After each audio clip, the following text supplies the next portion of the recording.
I'm on a date tonight, so I'll have to just up your guts. No, I'll just do it in front of her. She can leave. Going! He's kept going! He's scored! Oh, Stockport pressure.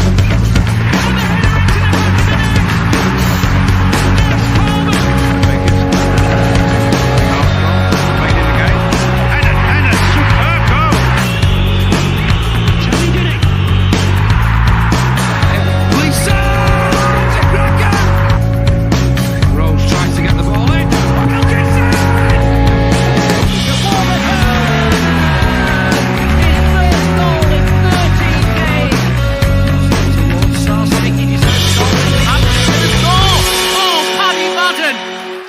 It's a 5-star performance from Stockport County. All right, we got a small house, but we got a big bloody heart, I tell you.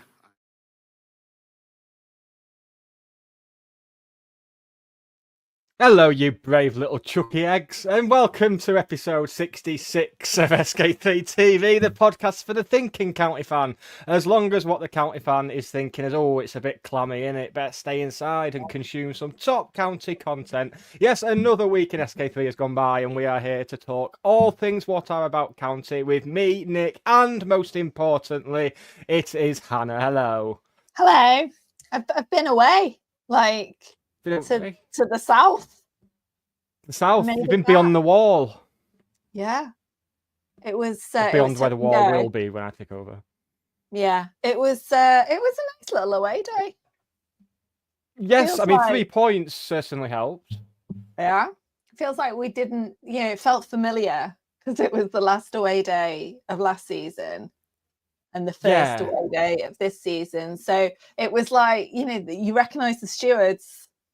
And there were people Yeah. taking the photos taken with stewards that they remembered from a few months ago, which is very sweet. I'm not sure what the stewards thought of it.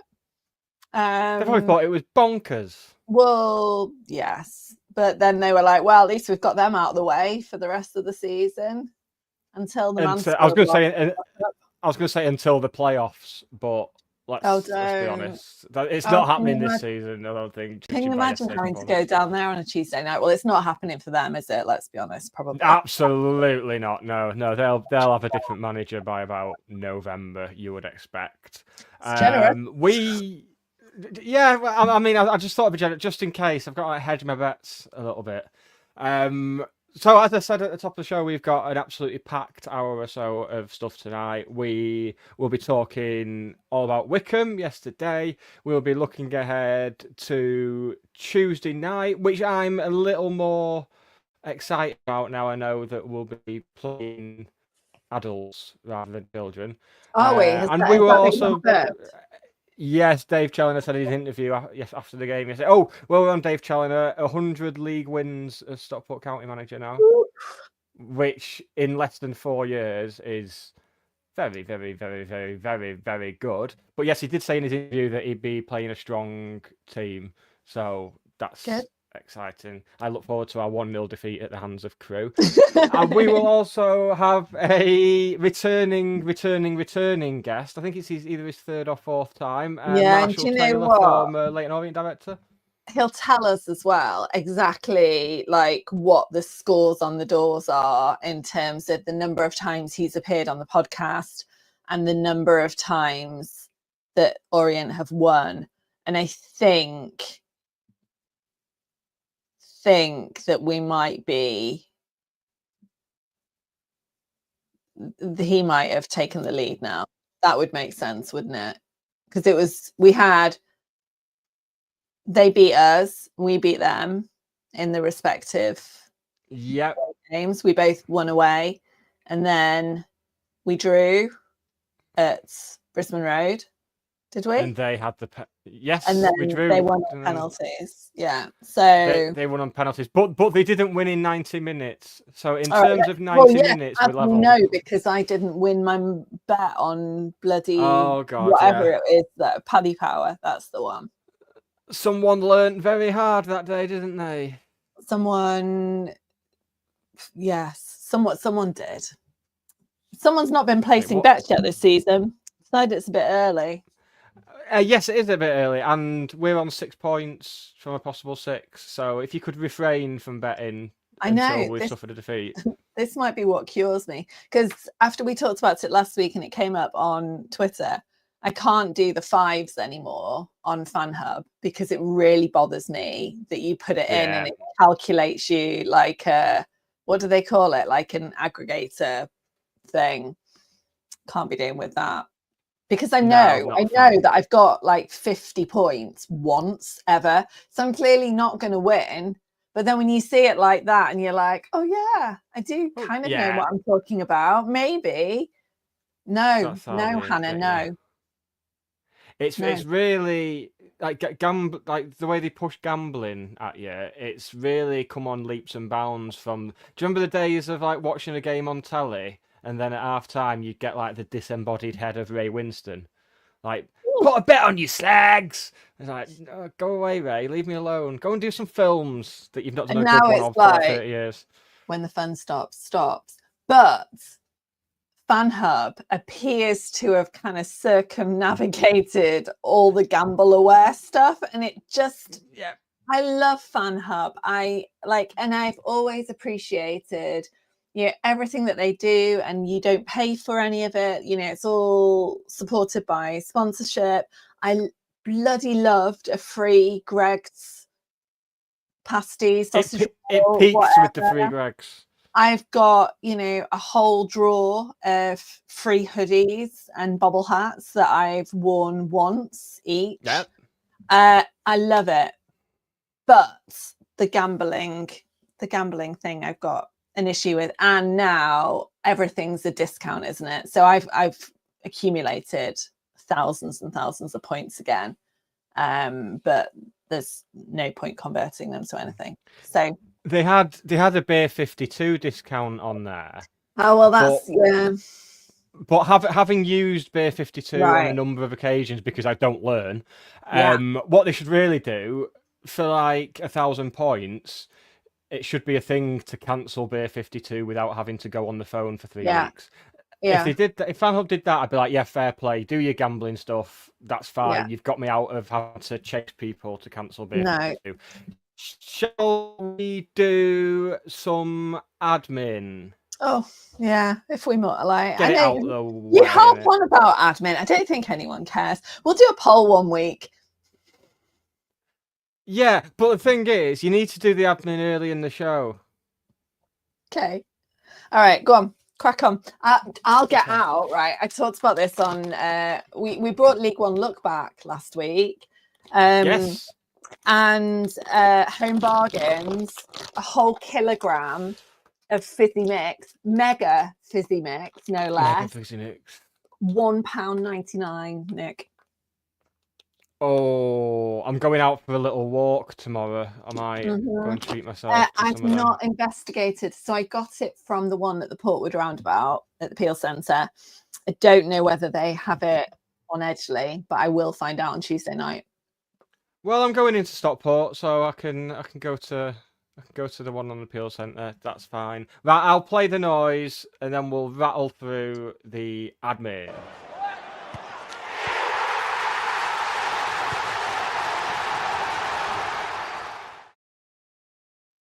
We are, of course, very proudly sponsored by Blackbird Kitchen, on the pans at Gorilla Manchester, on the grills at Impossible Manchester, and now, as of this week, on the fryers at Lens, Chippage, Royalston. We need to sort out a little trip out, me and thee. He's been getting rave reviews on your Facebooks and your Yelps and all the usual places. He's been selling out, which I know isn't a great...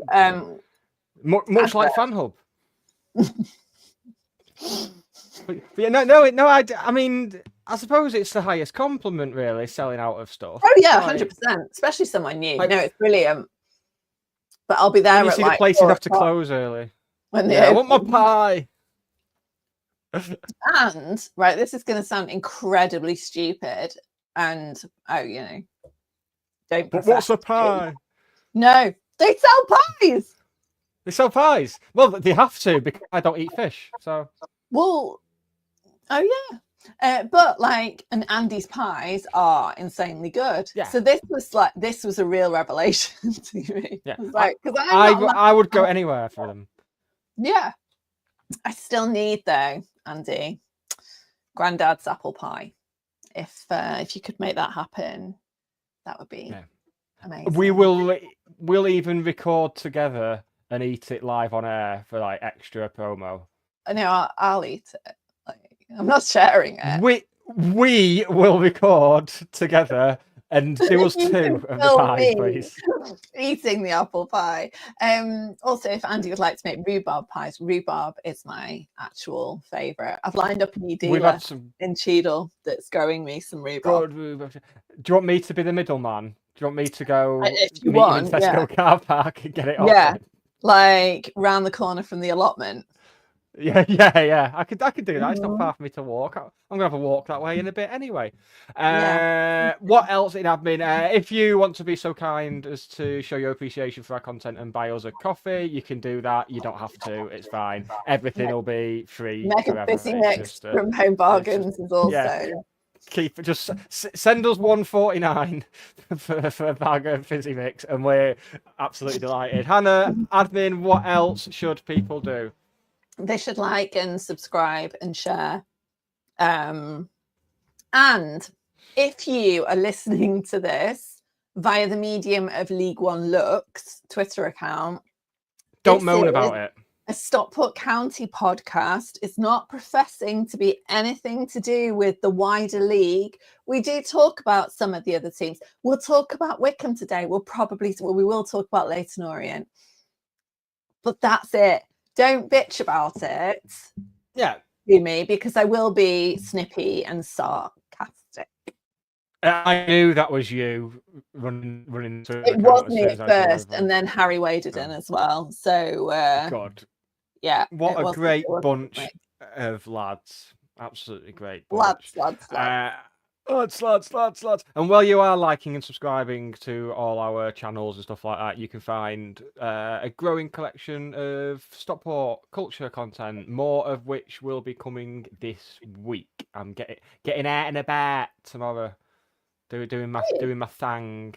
Yeah. In the daytime or in the evening? In the daytime. Oh. Sorry. I've got a job, but I've also got like a whole week of the children are in France camping. It's about 40 degrees, and it's not that I hate camping with an actual passion. Charlotte FaceTimed me earlier, and then they've literally I don't think I can even describe how rustic this camping setup is. Like if I was involved, there would be, running water, electricity hookup, there'd be, wardrobe and some storage, there'd be a tent carpet.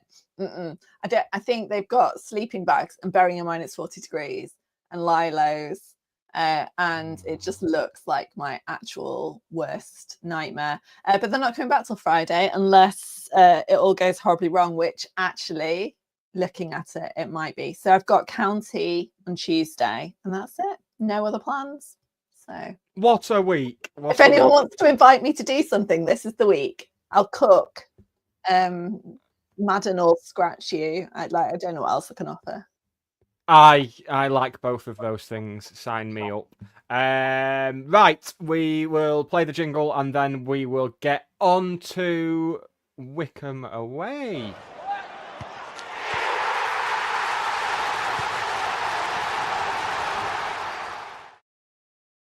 "14 minutes in and we're on to the football." I was going to say, though, there were things that happened before Wycombe away last week. We had another shirt. We did, yes. And if you want more insight on that shirt, me and Ben of At County Shirts did the third in our trilogy of Twitter Spaces talking about it, and basically summing up the whole kit situation this year. Hannah, I was watching the club put out a little video of people seeing it in the club shop. A little pretty face there that I recognised. Who was on that? Who was on that? It was Charlotte. Yeah, Yeah, so I got a phone call on Monday night asking if I would like to go to the club on Tuesday to see the new kit, which was Yeah. really lovely. There was a caveat. There was like, this isn't a prank call because apparently that had been happening. Yeah. So it wasn't a prank call, and yeah, she was just like, we'd like you to come and have a look at it. You did 23 away games last season, so we're looking to kind of recognize loyalty. And yeah, so we went down on Tuesday night and we were taken kind of in pairs to go and look at the kit, and they said we're gonna film your reactions.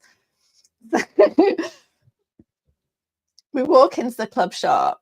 I mean, the fact that the kit was going to be green is about the worst kept secret since the away kit was launched. Yeah. Like, it was, so I kind of had an idea in my head of what. So I'd practiced my surprise, my surprise face. And for anyone who has seen the club video, I don't think my surprise face is very good. It looks slightly like I'm trying to find something nice to say. It's a nice kit. I like it. I haven't bought it because I want the green goalkeeper shirt with the pink and the orange on, and I feel like I don't need 2 green kits this season. So, because we were given, the club very kindly gave us a voucher for us to buy a shirt. So Sophie ended up buying the away shirts, which she then wore on Saturday. So we got Sophie's take on Saturday as well, which is very unusual. But I mean, it's very green. It's very Irish RFU. It is very one old firm team, and notably not the other. And people are fine with that. I mean, people have reacted completely normally. No one's been suggesting protesting outside the club shop. No one. I mean, wow. So yeah, and do you know what? It threw me off a little bit yesterday to keep seeing people in all green, because it's just not a colour that I associate with county.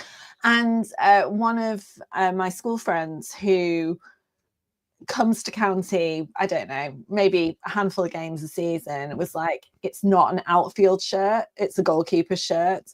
So, yeah, that's like fair. that's what that green's associated with. And Ben picked up on it being the same, similar to the third goalkeeper kit from the season that we came back into the EFL. And that was the first thing that Charlotte said when she saw it, because that was that weird kit that she has that very, very few people have. Well, now Ted's got, but it never went on sale. But she was a mascot when they'd run out of mascot kits, so that's why she had that one. But it is, green, white Vita logo, very, very similar. But it seems to have mostly gone down well. I think a lot of people are buying it to make a point, which is fine. And it's also raising money for the grassroots campaigns through the Community Trust. No, it's not Kits for County, it's grassroots. Is it not Kits for No, even better. So they're making a contribution. I think it's £2 from every shirt goes to the grassroots campaign, which is brilliant as well. And the launch was all shot by a county fan on 35mm film. It was all filmed at the nursery, and so that was Tuesday night going into Wednesday. It went on sale, didn't it? I think I've been quite vocal in my. It's not that I don't like the first 2 kits. I just don't. I don't like them or hate them. I don't think I've hated one of our shirts since probably the first home one in non-league, the blue and white striped Nike one. That was the last shirt that I probably. But I don't know if that's recency. It's the association because of how bad that time was and everything that's going on off the pitch. I don't know, but I look back at that shirt now and I hate it. The home one Can't get on board with, particularly seeing it last Sunday with white shorts. I don't think that works. Away one, they've tried to do something different. Yeah, not for me. My first thought, I think I tweeted it actually. My first thoughts on the green one was that I don't hate it. But now the more that I'm seeing it, it's really, really, really growing on me. I really like it. Yeah. Once again, I was a bit put off by the marketing spiel that went along with it. Once again, that pissed me off. But that's just the sort of thing that pisses me off in general. I'm just a grumpy man by the sounds of it. No, I think that's fair. And there were a lot of people wearing it yesterday. It like the I noticed that. sea of green.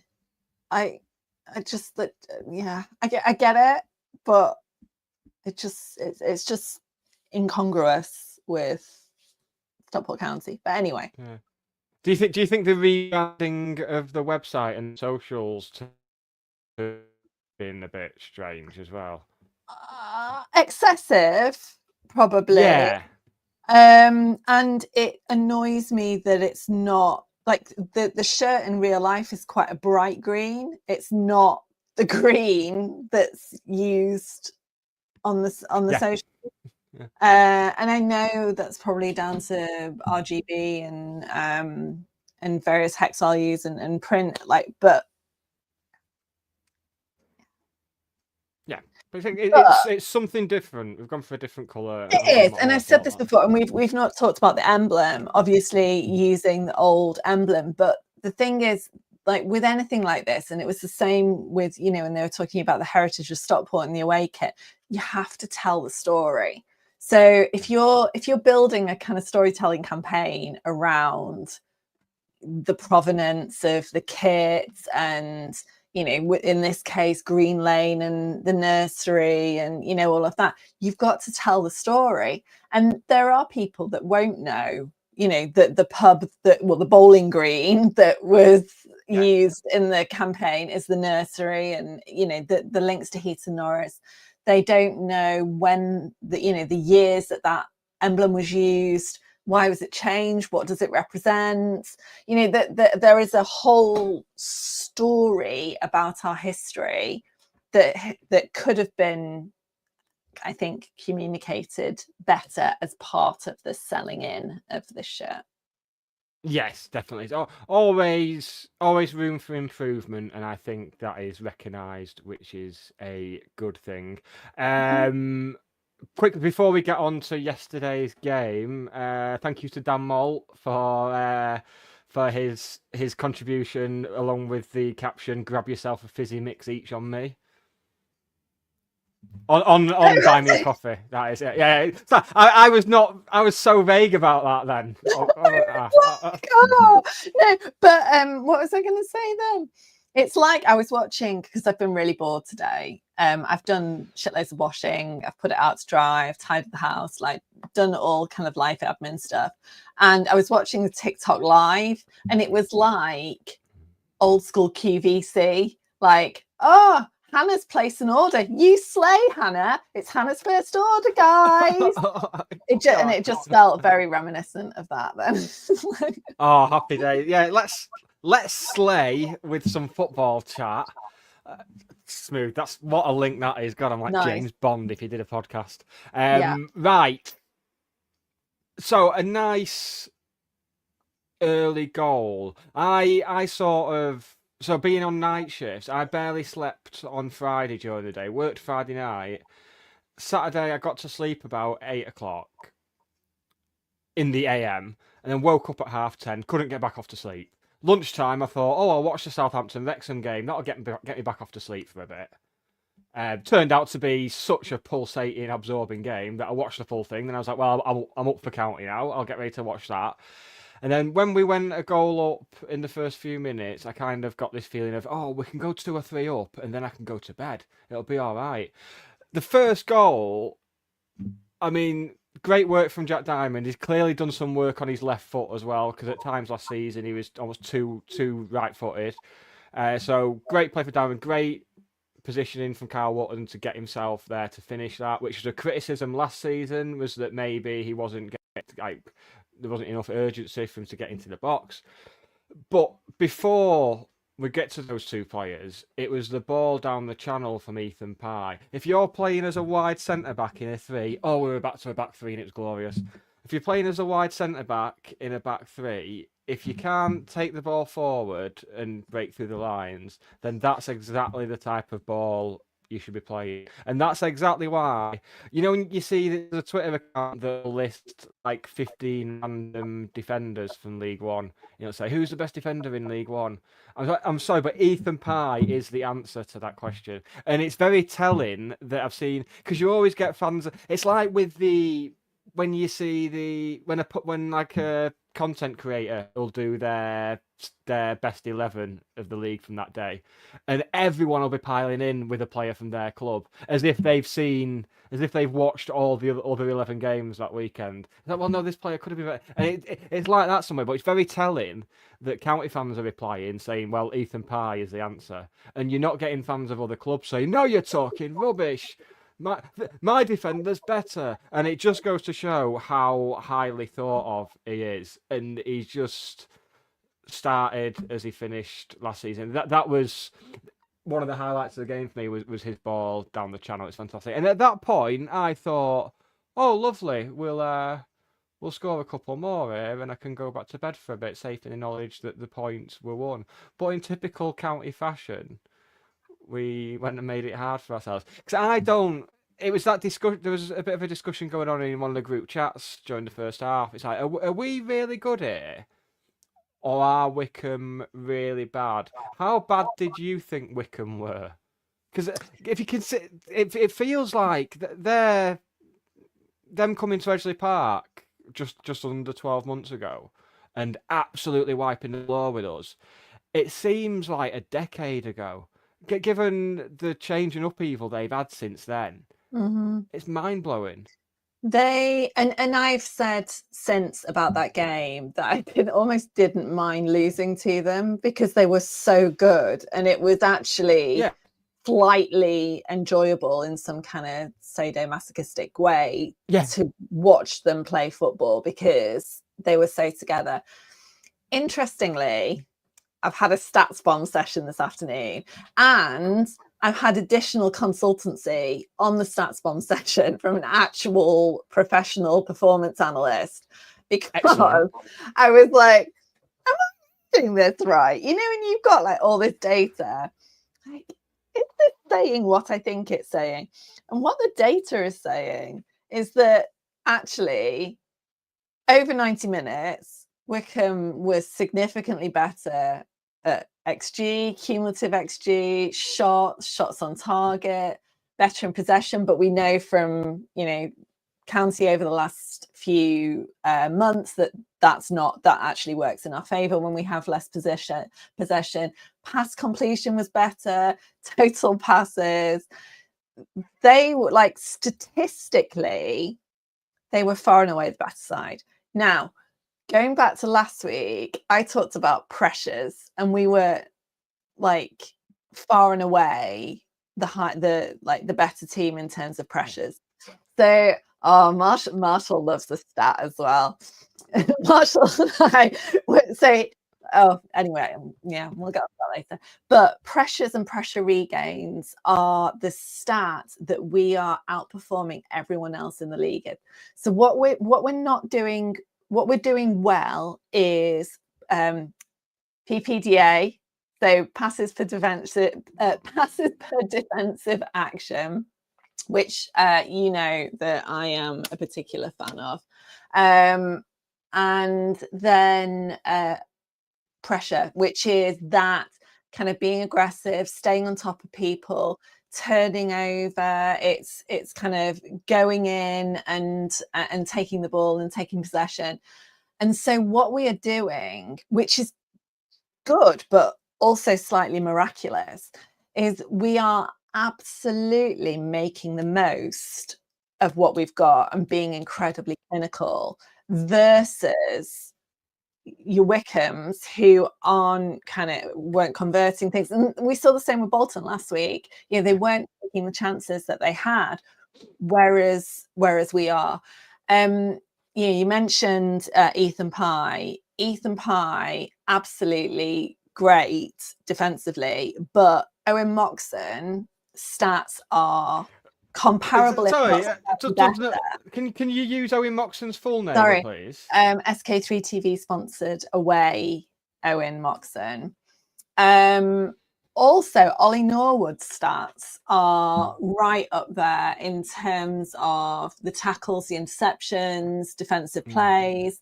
He's much more, I think, because he's playing a little bit deeper and then taking it forward, much more involved in those defensive plays and that kind of proper bridge between defense and attack. And what we saw on Saturday for the first time as well, and we talked about this with the EFL Fantasy Scout thing, Owen Dodgson taking the corners on the right. Yes. Charlotte and I had a conversation as to whether it was the right or the left, because I was like, you kind of turn it around. Turn the So because last weekend Ollie Norwood was taking everything. So there's been a little bit of criticism of Odin Bailey as a sub. It's a new record even for county fans to be 3 hours into the season and to have a scapegoat. Yeah. Do you know what though? This is like a scapegoat for nothing because we've won both games. A pointless stat as well, and we match Orient on this stat. We have played the fewest minutes in the league at 203. As have Orient. Yeah. So fresh legs. Yeah. Let's cling on to that. Let's cling on to that one. And then I can't even remember who scored the second now. Jack Diamond. It was Jack Diamond, of course. How can I forget a goal that was so good? Jack Diamond, the post and the crossbar. Yeah, I think that's why I forgot it, because it had that mixture of factors that it was beautiful. Give me sexual gratification, like in off the woodwork. Yeah,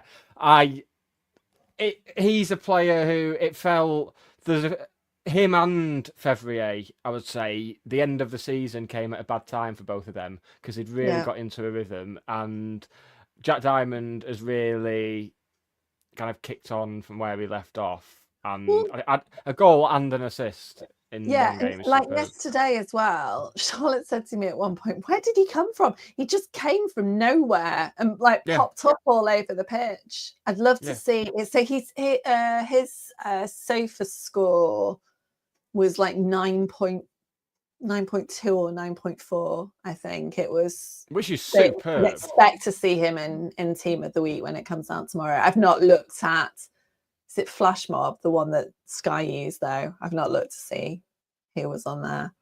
But even in the course of him scoring that goal, it felt for a long time like he'd held onto the ball for too long. You can always hear this chorus of, "Oh, what have you just done?" Owen Dodgson made an overlapping run to the byline, and we just stood like, "Why have you not passed to me there?" Yeah. And then it seems to have come to a standstill, and then bang! What a finish! Absolutely superb. Oh, another name that we've not mentioned. So Joe Alowu got his first start and was very brilliant. solid. He's going to be a real fan's favourite. Yeah. Big fan. Yeah. Same. Really, and Callum Connolly was brilliant as well in that kind of central position. So we've got, of that 203 minutes, we've got 8 players who've played all 203 minutes. Yeah. 2 of them are all called Owen, 2 of them are called Corey. 2 Corey Club. So I think we've got a very solid starting 11. I still have some concerns over if we have another little kind of injury blip. Like, we still don't know what will happen in terms of incoming. So there's talk about Tyler Onyango. Orient have got Teo Adamarola, who I kind of I put in the same bracket as Tyler Onyango, because they came around the same time. But they and who was the other one? Roman Dixon. So see what happens there, I guess, over the next couple of weeks. Yeah, I think it was mentioned in the post-match interview that basically reinforcements are imminent. I would say, obviously, Premier League starts next weekend as well. So, Yeah. but David Moyes has said Everton needs 10 new faces, so they best get a move on if we're going to. If we're going to have a couple of players off them, and then you think 2-0 up a few minutes into the second half, as we were, you think, well, coasting it. But obviously, as a psychopath who's into Jeopardy, it worked out quite well for me because they were awarded possibly the most obvious penalty you'll ever see. There could be no argument with that whatsoever. And then a brief reprieve. He sends Adai the wrong way, and then it comes off the post. I was convinced it had hit the inside of the post and bounced in. I was wrong. Superb. And then we did manage to gift them a way back into the game that set up a bit of a... It all came off the back of a formation change as well. We went to the back four and then seemed a bit lost for a while, which I think is to be expected when you've got so many players, particularly defenders, so many new faces, particularly in the defence, and then they're having to change formation during a game, then it's going to cause a bit more upheaval than it will. And players like Arian Allen, who was brilliant against Spennymoor, and I think did he come on again? He was good against Salford as well. Did well against Hull as well. Yeah, was it Hull that he played against? He was on the bench. I don't know. Yeah, it'll be interesting to see what happens because I don't know. Just it felt like we were, considerably weaker towards the end of the second half, or maybe Wycombe just pulled the finger out a bit. Well, two more. Well, that's it. There was notable booing at half time from the Wycombe fans, and then again, as the second goal went in, there was a lot of booing. I think a lot of them have been sort of losing patience since around January time. Really. Well, I mean, and it's inevitable, isn't it? The position that they were in, and then the kind of not even a fall from grace, but it was theirs to lose essentially. Yeah, I think there's a lot of kind of unsettlement's not a word, is it? Unrest over Richard Kono's destination. He's been linked with Leicester and Swansea, which will be a massive payout for Wycombe, and I'd imagine will dictate kind of what happens to their squad to a certain degree. What are we now? 3 weeks from the end of the transfer window, but they're going to have, and Marshall will tell us that Leyton Orient had a similarly challenging start last season, and look where they ended up. So, the first few games are almost an extension of pre-season. It's just about kind of finding yourself, finding your pace, seeing how your squad works together, and then you go. Yes, exactly. Two more things before we wrap up Wycombe and bring Marshall on to talk Orient, and then we'll wrap up by talking about Crewe on Tuesday night. A notable omission from the starting 11 and from the squad, depending on what social media platform you looked at the lineup graphic on. Fantastic work, guys. He was definitely there. He was absolutely on the bench. Malik Mothersill, no, she's fine, thanks, was what a statement that is. I mean, your record signing, scoring on his debut, scoring what was effectively the winner on his debut last week. Admittedly, seeming a bit out of position last Sunday. I don't think he looked comfortable on the right. Yeah. He didn't look happy when he came off. He wasn't. I think that was more that he wasn't happy about his performance, as he said in his interview after. Rather than any dissatisfaction with being taken off. And then the switch to a back three, and him being the one to make way was a bit of a surprise, was it not? He didn't get on either, did he, yesterday? No, he didn't come on. I think, changes had to be made so with Joe Alowu, that was kind of completely different ends of the pitch. but they had to move things around positionally. I think, given how Jack Diamond had played last weekend, I don't know. I think, again, extension of pre-season, you're still swapping and changing and trying to work things out. A couple of people in the comments have said that he had a late fitness test before the game. I thought I'd seen this somewhere. I was just scrolling around then looking to try and find it. I think it must have been in the interview.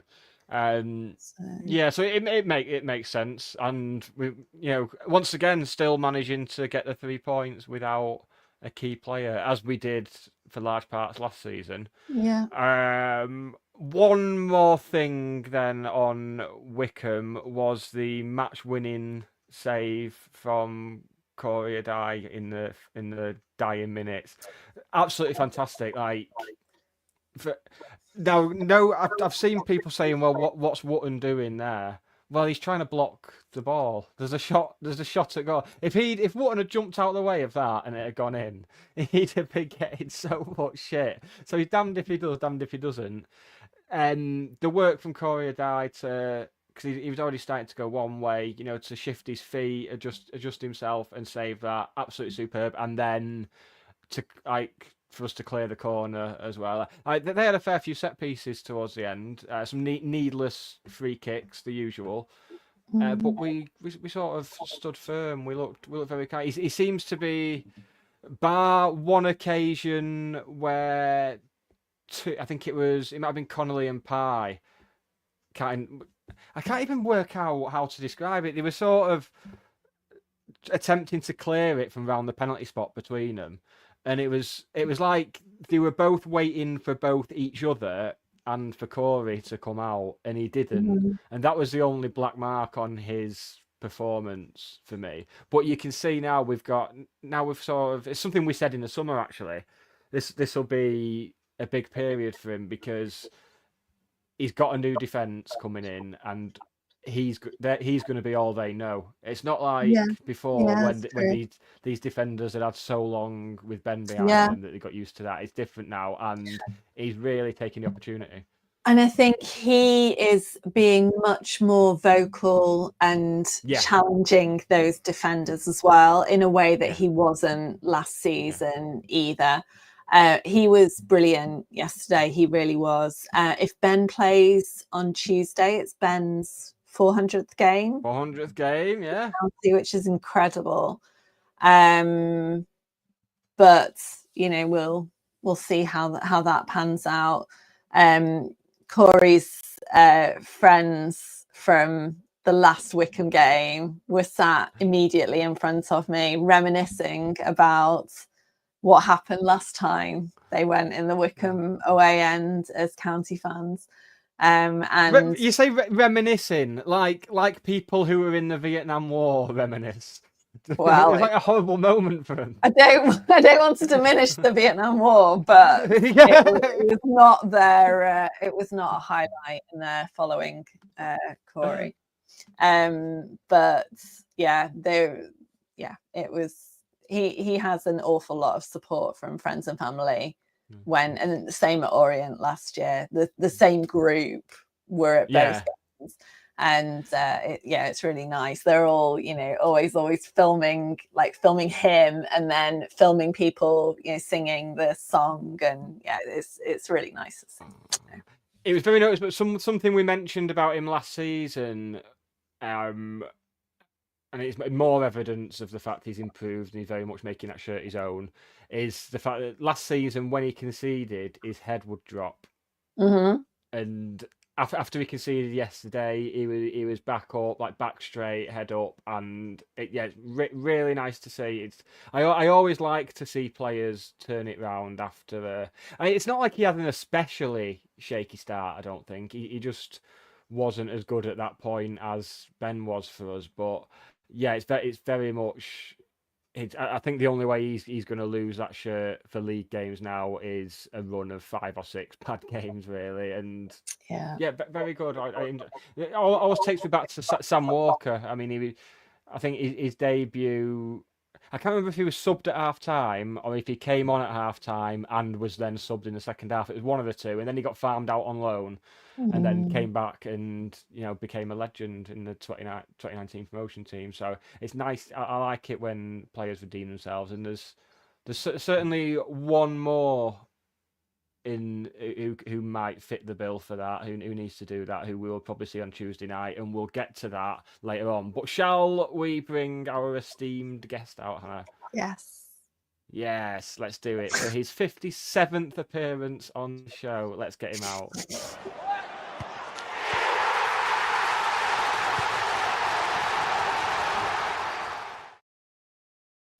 Good evening. My first of 4 appearances this season, I hope. It all feels we were saying this. familiar. Yeah. And I can see since I've been on last time, you've had a stats upgrade. I've just been obviously in the backstage for the last 10 minutes. I can see someone's been genning up on the stats. It's good to see. Yeah. Yes, obviously, all my own work. I wasn't sure if I dialed into the wrong show, first of all. When I Charming. Just wait until I work out how to visualize them, and I'll get my Canva packages out. Oh my goodness, it's going to be, yeah. Yeah, I'm going to download PowerPoint and everything, mate. It's can't wait to see, really can't wait to see your Twitter. Yeah, it's going to go wild on there. So, Marshall, firstly, how are you? And after that, B, how are things at Orient, and how are you feeling now that you're not so much on the front line anymore? Are you enjoying it as a fan? Absolutely great. I'm feeling great. It's been really interesting summer because obviously, I didn't know any of the signings pre-hand. I was finding out the same time as everybody else, and it was really exciting. Back being a fan of the club, so it's been a really enjoyable summer actually, and it's also just completely different watching the games. I'm much more relaxed, even after our first game defeat. But, it's just a complete change for me. It's great. I'm really happy. It's nice to go back to being a fan again. Hopefully, I think I said to you before, I've not really enjoyed football for 8 years since I've been involved. With the club, it's been really hard. So it's nice to be back as a fan and just generally paying my money, sitting there and enjoying 90 minutes of football and having a bit of a moan afterwards. I can even moan now on social media. Not that I've done that yet, but it's quite nice. So in the tweet I did to promote this show, I described you as a new look Orient side. Would that be fair, given how many players you've lost from last season? Definitely, but we've signed 13, but 2 of those players have been with us previously and have come back. That they went to other clubs, the championship level, and have then come back to us. Although we've got quite a few incoming signings, there are some familiar faces, and also actually if you look at our squad yesterday, we lost a few players at the back end of last season through injuries. Ollie O'Neill, probably man of the match yesterday. We lost him for pretty much most of the back end of last season. So, we've got a few players that have returned from injury that were with us before that weren't in the last 2 or 3 months of play. So, it's a bit of a new look side, but there's also lots of familiar faces. And, I think you mentioned earlier on, we can't start as bad as we did last season. I think after 5 games, we had 1 point. So we're already on 3 points. So we're already tripled our gain from last season. So that's a good first stat. It is a new look side. I think all clubs, the first 5-10 games, you can almost write off. Look where we were after 5 games. And you look at the table now. Blackpool have lost to Wycombe, who have a good side, have lost to look again in 5-10 games, see where they are. I think all those teams will be there and thereabouts. Teams are playing with formations like we are. It's really just an extension of pre-season almost. The first couple of games, you're working out what other teams, how they're setting up. There's not much, kind of work you can do on those teams because we've only had, 203 minutes in our case of football. That it's difficult when you're doing player opposition. Oh, someone's been listening. I've been listening. I always note the stats down. So new look team, but very confident. I think given our first two performances, I'm confident we'll be there in the kind of top 10, top 12, is where we'll be, somewhere around there. When we had you on around this, before the first game at Edgeley Park, like earlier last season, I think we chatted that we won't go into for obvious reasons. We discussed budgets, what have you, and you said roughly. I think we mentioned that normally the table at the end of the season will be roughly in line with budgets, bar some outliers. You were certainly one of those outliers last season, and then ended up 90 minutes from the Championship. Lost out at Wembley in a game that really could have gone either way. Has the expectation level been raised this season now? I don't think so. I think the club's really good with the fans in regard to communication, setting expectations. We've always said we see League One as 3 divisions of 8 teams. There are, there's the top 8, which from an Orient point of view, we can't match in regard to budgets. Do you know what I mean? So we see it as 3 leagues almost in one. And then we see ourselves as hopefully around the top of the second group of 8. Do you know what I mean? That's kind of where Orient see ourselves. And I think, us as a club, as long as we're competing around that place, and I'm talking here 9th, 10th, 11th, and if we can have an exceptional, season, the back end of the season like we did last season, and a bit like other teams have done, they sneak into the playoffs, and sometimes they've got momentum on their side and the advantage. And I think that's, from a club point of view, we've always made sure, and I think the fans recognise that we don't have the biggest budget. We are, and we have for the last kind of 8 years, a long time. We are always, up there and thereabouts. And I think from a club, as long as we are in the top part of that next 8, we're very happy. I think most fans are in that sense. So we're quite good at making sure we deliver that message to the fan base. Is Alfie Lloyd going to rip up League One like Charlie Kelman did? Once he's not injured. And this is the thing as well, is we just talk about kind of starts to the season. I think every club is going to have every club pretty much has a bad period of injuries, and sometimes it comes off the back of pre-season. I think we do have some issues with our training pitches on our training ground. We are in the midst of developing and creating a new training ground. That's one of the big projects we're working on, and our current training ground isn't up to standard. So we think we've picked up over the last 3 or 4 years some unnecessary injuries. Our pitches aren't up to the quality that we need them to be. So every team will have this. So if we there's a few of our new signings are out right now. 2 or 3 to be honest are injured. But I think as long as we can get a good 3/4 of a season out of those players, that's kind of what you need to aim for. So we could hopefully see another Charlie Kelman thereabouts. But we're also to a point. I think we've got a team where I think there's quite a lot of players that can get 5 to 10 goals each. You know what I mean? From midfield, and from I think last year we were exceptionally lucky with Charlie, but I think there's a lot of goals in the team across various parts of the pitch. So I don't think we're relying on one person. No. Yeah, that's something I've always been a fan of. I know when Jim Gannon was in charge at County, there were times when he received a bit of criticism for maybe not having a 20-25 goal a season striker.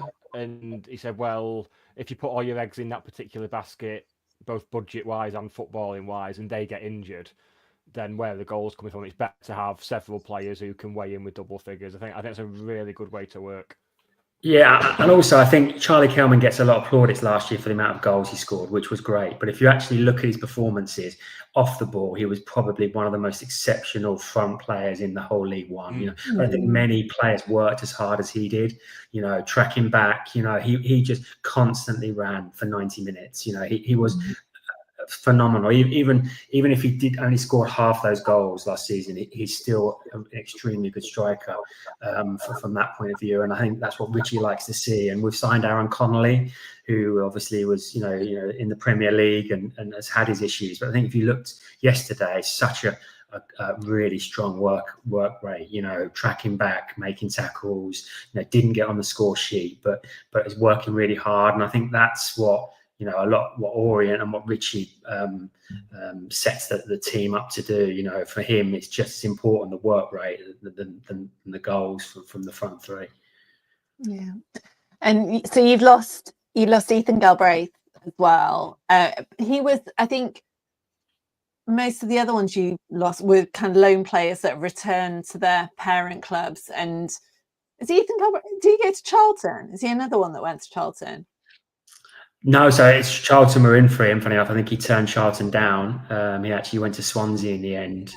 He had quite a few clubs of interest. Yeah. Ethan's a fantastic player. He'll be in the Premier League. He really is a class player. But the majority of ours were loans that went back. But I think Richie's brought in some fantastic loans. We've signed the England under-21 keeper, who's been fantastic the first two games.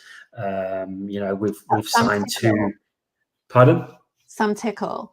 No, Sam Tickle's Wigan's keeper. Who? Oh, was it? Right, because I read the report and Sam Tickle, it's like nominative determinism at its very best for a keeper. Do you know what? Sam Tickle he's been great for Wigan for the last two seasons. He's got a fantastic name as well. But we've got Simpkin, who we're on loan from Stoke, who's been the England under-21 keeper, and he's started really well the last two games. And we've signed two lads one from Manchester United and one from Newcastle, who I'm aware Richie has been tracking for some time. Obviously, Richie with his Manchester United contacts. So these two signings, I've been told, are, I want to use a technical word, mustard. I'm confident that and Richie's got a good, and the club have got a good track record of bringing on these youngsters. We've done it for a couple of seasons. So we're pretty happy with that. So let's see how it goes. You can never tell with these youngsters. It can be sink or swim. They're not used to the pace of men's football. They may have played a few games here and there, but it's going to be an interesting season. Should be an interesting game. Looking at yesterday's game, I noticed the headline in some places was, and it's one of my pet hates in football. The headline was Orient beat 10-man Wigan. And it's like, well, that's irrelevant because Wigan didn't go down to 10 until 5 minutes to go when it was already 2-0. Yeah. So let's stop. Headline writers, stop doing that now. Was the game as one-sided as the stats would suggest? Wigan, yes, Sam Tickle played fantastic. We should have been 4-0. We had a number of chances that they got a player sent off. I think Steven Sessegnon with 5 minutes to go. Yeah. To be honest, Wigan were really poor, and I'm surprised because they've got a really good squad. When you come to play them, Steven Sessegnon, Sam Tickle's a fantastic keeper. John Mellish, who's got lots of experience. Obviously, you've got Paul Mullin up front.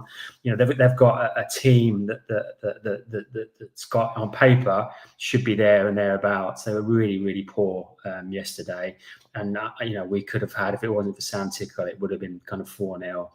It was a really dominant performance by us. So, our front three, Ollie O'Neill, Aaron Connolly, and Josh Koroma were on fire yesterday. That was really good because we had our first game. We were really poor. And obviously, next week, I mean, first thing we should cling on to, it can't go to penalties. So we're okay on that front. But what can we expect from this Orient side next week? Who should we be looking out for? Well, I think personally, again, Ollie O'Neill was a player who we got from Fulham 18 months ago, and he scored. The first 6 months after the signing, he was on fire. One of the best players in League One. Some of the goals he was scoring. Then he had a long-term injury. We lost him for most of last season, and he yesterday he was just a class above. So I would say Ollie O'Neill And Josh Caroma, who's obviously, been at Huddersfield for 3 or 4 years, was with us before, has got a real affiliation with the club, could have actually signed for teams for more money, but wanted to come back to Orient, because of the links and Martin and the club, and Martin Lee, our technical director. So, I think that Josh Caroma is really seemed to be fired up, and Ollie O'Neill are the two players that I would, from an attacking point of view, be watching from for Stockport fans to look out for. Has anything changed at Brisbane Road since we last? It wasn't barely weeks ago, wasn't it? I suppose that we were last there. We've got new LED advertising boards that are even brighter than the old ones. So that's the first thing. Just the usual picture renovations. To be honest, I think I've said to you before, the club, and this is one of the reasons why we sold, is that the club, we are looking to build a new stadium. So there isn't going to be, over the next kind of 4 or 5 years, many major infrastructure projects. It's all about a new ground. So, there'll be a bit of lick of paint here and there. There's some new advertising boards. That's probably about it. So, as I said, you were only there a couple of months ago. Yeah. And any issues on the tubes this weekend? Last time we had massive tube issues. So this weekend there were, and I do you know what? I've not looked for next weekend, so I would advise you do check. People will check. Stockport station's closed, so fewer people will be getting. I've got a train ticket booked from Wilmslow, but I'm actually going in the car. But yeah. Don't quote me on this, but if there was disruption this weekend, which there has been for the Wigan game, there won't be for next week. I'll check. There's a public service. If you can pull up the stats. The train arriving on platform 6. but I think it should be another good game. I always think Stockport and Orient. I think I always find the managers. We both know each managers pretty well. They always set up for attacking football. It's never 10 men behind the ball. It's very rarely is it a 0-0. So I think there'll be an interesting game for both sets of fans. It's always, and I think we're two sides that are, relatively well matched. We both should be there and thereabouts. I'd like to think both teams would be in the top 12 at least, top 10. You guys should really be in the playoffs. So I think it's always going to be a good game. So it's suggesting the Metropolitan line and the Central line. So is that Central line maybe? Yeah, maybe works. You'll need to check. That's Saturday at 1 p.m. So we'll see. Anyway, check your journeys. We would advise people, check your journeys before you travel. That can be a new catchphrase on the show, I think. We'll start working that in. City Mapper app is the one. Works in Manchester. So how have you started? How do you see the game on Saturday? So obviously you started very well, 6 points. How's the performances been? It seems, Bolton at home on the first day, they could have quite conceivably been 3 or 4 up before we even really got going and scored our first goal. I thought Wycombe, we were a lot better. We controlled the game, but it's still unclear as to whether we were very good or Wycombe are actually really poor this season, despite the quality of talent they've got available to them. I think it might be a managerial issue with Wycombe, I feel. But it's encouraging. We've got certainly with Bolton, we picked up 3 points without being anywhere near our best. There were a lot of moans and groans, I think, last Sunday against Bolton, and we were still comfortable winners on the face of it. So it's just, but as you said, it's a case of almost writing the first 10 games off. Ideally, you'd like, as we're given that we sort of want to be going one better and finishing in the top 2, you kind of don't really want to be slipping too much. So I find it very encouraging that I think that's one of my favourite things about us is that we'll go on these runs where we won't be at our best and we'll still get results, which I suppose is just what comes with being a successful team who is at the top end of leagues. Like teams like that find a way to win, and that's very much what we've done. So I'm just getting. I think the excitement will kind of mount as we start to gel and get to see what we're really capable of. Try not to read too much into it just now. So are you targeting top two? Is that where as a club and the fan base you're targeting?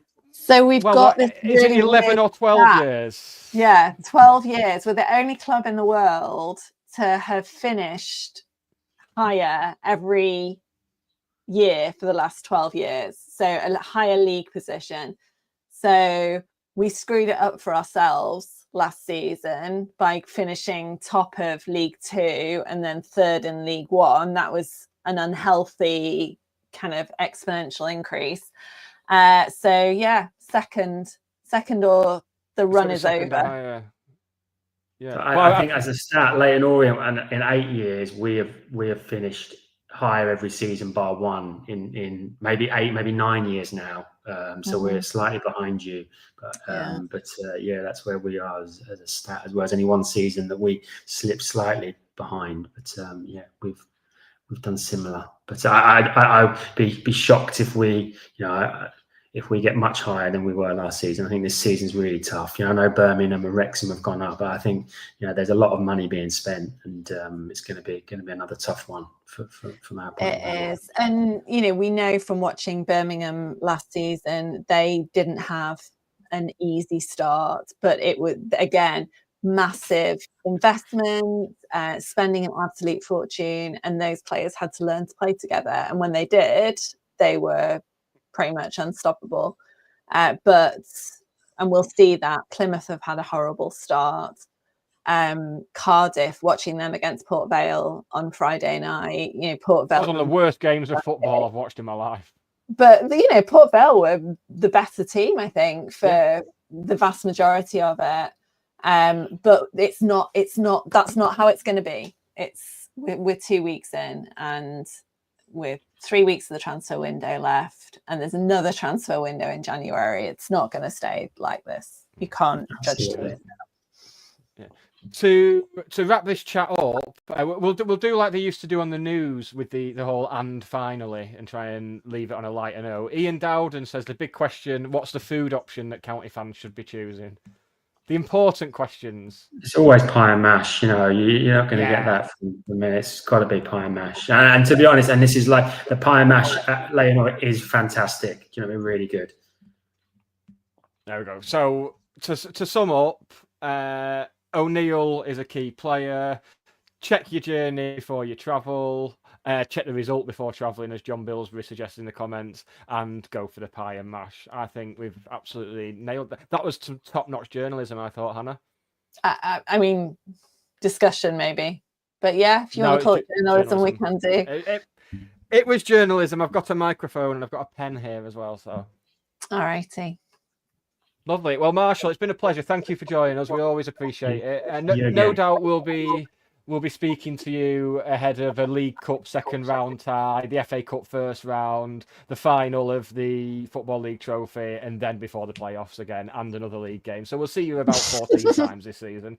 And I'll bring all my stats next time. Now I'm aware that we're running that on this show. So I'll be fully statted up. I'll have got bored by then, or I'll be looking for like the tiniest glimmer of hope in the stats.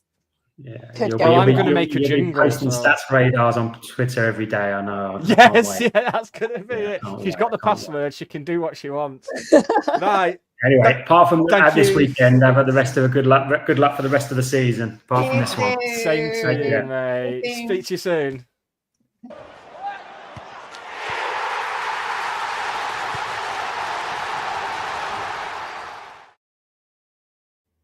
Lovely. There we go. Always good to speak to Marshall. Yeah.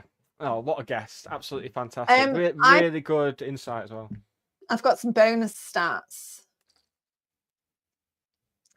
This is going to be a long one, because there's still stuff. So although my special feature isn't time sensitive, we could save that for next week. Okay. Okay. Well, maybe what I can do then is I can put some fancy graphics and video to the jingle for you. I mean, it's a one-off, I reckon. It's That's a still worth one-off it. special. I could do it very, very anyway. My special stat for today is only Birmingham City have won more league games in England's top 4 tiers in 2025 than Stockport County. So we've won 17, Birmingham have won 19, and we have won 9 of our last 10 matches in League One. Oh, there we go. Oh, that's That's a good. nice stat, isn't it? And the other stats were from, so every weekend, the EFL put out, they have like a pre-stats pack and a post-stats pack.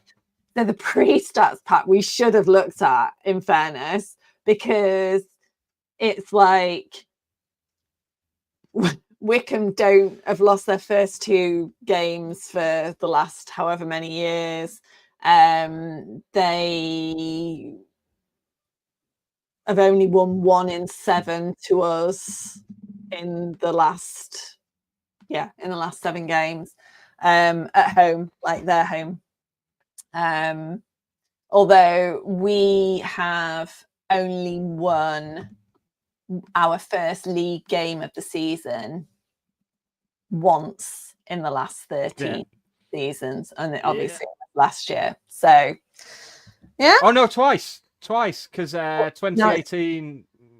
How many times is it? We beat FC United 5-1 in 2018. I don't know. It says drawn 4, lost 8. Maybe they're just going off EFL seasons. EFL Football League. Don't know. Yeah, we definitely beat FC United in 2018. Definitely didn't beat Barrow or Gillingham. Oh, hang on, away league games. Oh, right, okay. Yeah. Okay, yeah, that makes more sense, and that is a correct stat. Right, we should talk slightly about Tuesday night, the fixture that I'm always asked about the cups. I was really miffed last year. I know the reasoning given was that we had this massive injury crisis and wanted to avoid further injuries, and it worked out okay because Blackburn basically played their first 11 anyway, who would most likely have beaten our first team or would have been expected to. And then we won at Blackpool the following weekend, so that was fine. But I was still a bit miffed that we didn't take not just a competition seriously, but a competition that is sort of written in our history. That we've had our greatest ever season featured amazing running that competition. Feels like it's going to be different this year. I wonder how much of that is just Dave Challoner saying we're going to be playing a stronger team because we've got the players available, or I wonder if something was said last year, especially given the losses that were announced and everything. Like, it's a good way to claw some cash back with TV games and shared gate receipts if you get a big tie although away. The Virtue Trophy is more of a cash cow than the Carabao Cup, which is mad. Yeah, I mean, it was a question that was asked at the fan forum, and the response from Simon Wilson was that, you know, it's just squad rotation, and you know, we are playing a team that is older than the average League One team rather. So the average age of the team that played on Saturday was like 27.2. The league average is 26 something. So, you know, we are a team, we are a squad that has a great deal of maturity. I mean, people like Ollie Norwood, Danny Andrew, that like going to push that up. But I think we've got a lot of kind of mature, experienced players, and I think the squad depth that we have, like, despite me saying, you know, that I was kind of concept, but maybe that's it as well, that we don't have a clear second team yet in the same way that we did last season, because we've got injuries and we've not got thought there were rumours that Jesse Fabs was going to be back on Saturday, but didn't feature at all. I think Jay Mingy's not far off. So, it might be players like that. Malik Mothersill might get, a full game. Luis Fiorini, you would expect as well, given that he was on the bench. You expect he'll be starting. So this is, although saying that, he would have been one of the ones that last season, we would expect to have seen in cup games until he went, I would have said. Yes, and we very much did, I think, for the most part. Certainly did in the FA Cup, if I remember rightly. Obviously, as you mentioned at the top of the show, Ben Hinchliffe will be. Ben will be playing. I think that's pretty much nailed on. We usually switch keepers for cup games, so he'll be getting his forward. Would have liked it to have been in a bigger game, with a 10,000 crowd there. Should we make a sign? Shall we make a sign each? Are you going? I think so. I think I will. Yeah. Oh, you should have told me. I've got a spare ticket. I've just offered it to someone. Oh God. Not that I've not been, paying full attention. But, you can have Charlotte's ticket. We could upgrade it. Oh, hello. And you can meet my special mystery guest that's coming. Oh. No. Special mystery guest. Yeah. Oh, yeah. Anyway, so yeah, that's exciting. You can be Charlotte. Yeah. So hopefully yes, so it'll be two a safe signs, and we'll make the mystery guest signs. sign as well. We'll make him hold the "Can I have your shirt, please?" Yes, yeah, I was going to say, because I am not holding that one. Under no circumstances am I holding that one. I can't move. Oh yeah. But yeah, Crewe have started well too. Yeah, they beat Salford first. I don't know what they did on Saturday, but I feel like they've made some good signings over the summer, but I can't remember any of them. The League Two stuff goes I process it when I'm doing League Two stuff, and then it goes out there. Got enough important stuff to cover. Right, do we have anything else to cover before we wrap it up after 1 hour and 17 minutes of tip-top Sunday night action? Do you know what? I feel like there's loads of stuff, but it can be, bonus Twitter content. Yes. Ian Dowden asks, is there a non-league goal of the week or a Facebook post of the week? Not this week, not because there aren't any. I mean, there's almost infinite non-league goals for a start, but just because it's such a packed show, we didn't have time for whimsy or frivolity. And next week, Ian will be really pleased that we've got the return of everyone's favourite former chicken. Yes, we have. Next week, we will, of course, be joined by ex-chicken and Mrs. Brown's boys aficionado. Disgustingly, Liam Chew. But we won't hold that against him. It's fine. Everyone's into weird stuff. People are into feet, Hannah. There's people out there who are into feet. Gross. Yeah, sick bastards. Right, we will wrap it up there. Don't forget... Oh, go on. Just quickly, only because if I don't talk about it now, the ship will sail. And you've just reminded me about language. I feel like I have tried to be better today. So, do you remember weeks ago, my head teacher from primary school messaging me and saying that he was the pub? Right. So he lives down south now, as does my third year teacher, Mr. Hall, who was the only teacher that ever shouted at me for passing notes. It's genuinely, I've got actual trauma from this because I wrote on the note, and I didn't dare tell him this yesterday. So Mr. Hall, I'm really, really sorry. I wrote on the note, Mr. Hall is silly because he just shouted at one of my friends and I was trying to make them feel better, and he intercepted the note and it was terrible. I thought I was going to get thrown out of school. He has no recollection of this, obviously, because it was like a tiny blip. But I felt like it was like Tourette's yesterday. I felt like I had to confess about this traumatic experience in my life. Anyway, so I met Mr. Carter and Mr. Hall yesterday. And I guess, when did I leave the junior school? So 1993. So this is a long time ago, and it was just so lovely to catch up. So Mr. Carter and my dad were the ones that kind of encouraged me to go to county, and they still go.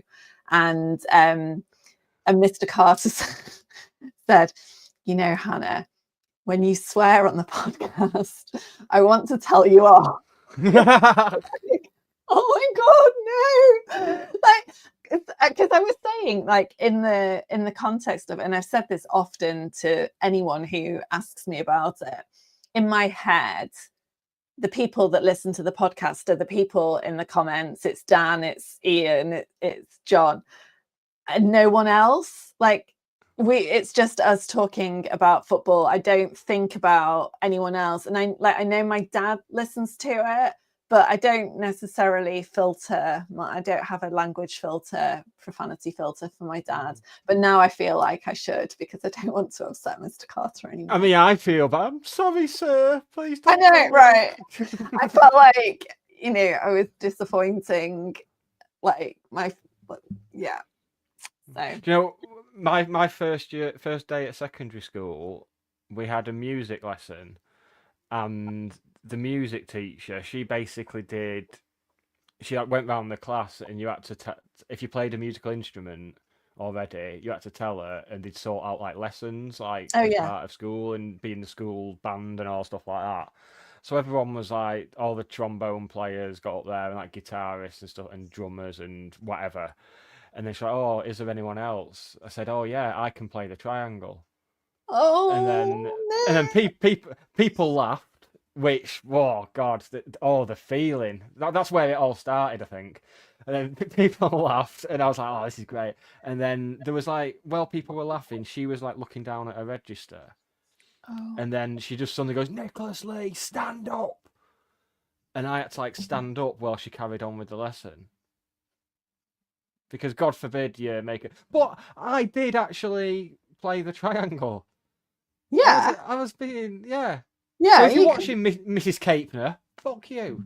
Oh, she's probably dead by now. You can't say that when there's teachers listening, as I now know. Yeah, they might know her. It's about in the WhatsApp groups. Oh, yeah. You can play the tambourine as well. Well, just don't say it to Mrs. Capener, because she'll make you stand up in front of the whole class, and everyone will. Okay. Well, yes, John Billsbury, playing the triangle is just one ting after another. I just like to. I stand at the back and ting. Oh, triangle jokes! Hey, and on that note, on that note, on the triangle note, we will see you next Sunday. Shut up, Dan Malt. It's not your auntie. And if she is, you need to have some stern words with her. Make her stand up at the next family gathering. See if she bloody likes it. no, because next Dan's going to say, unfortunately, she passed away last week, and she asked for no triangles to be played. yeah. It was the one thing in her funeral instructions. Like, no triangles. Do what you want with my lifeless corpse. But no triangles. Oh god, I hope he's joking. Right, that's where we'll have some top Stockport content coming for you this week. Don't forget to like, rate, review, subscribe, and all that. Thank you to everyone who's tuned in live. Thank you to everyone who is listening to the audio from 6 a.m. tomorrow. Yes, God bless her in a triangle-shaped coffin. I had to cut her up to get in it. I would have gladly done that with Mrs. Capener. Right, we will be back next week, where we'll be talking Orient and looking ahead to Bradford with our guest Liam, the Mrs. Brown's Boys loving ex-chicken, and looking ahead to the Burton game and our subsequent night out that we will be having, because we're going gallivanting. Woo, it's exciting. Right, back next week. Say goodbye to everybody, Hannah. Bye. See you on Tuesday and Saturday. Bye. See you on Tuesday and Saturday and next Sunday, and then the following Tuesday, and then the following Saturday, and then the following Saturday night. Bye.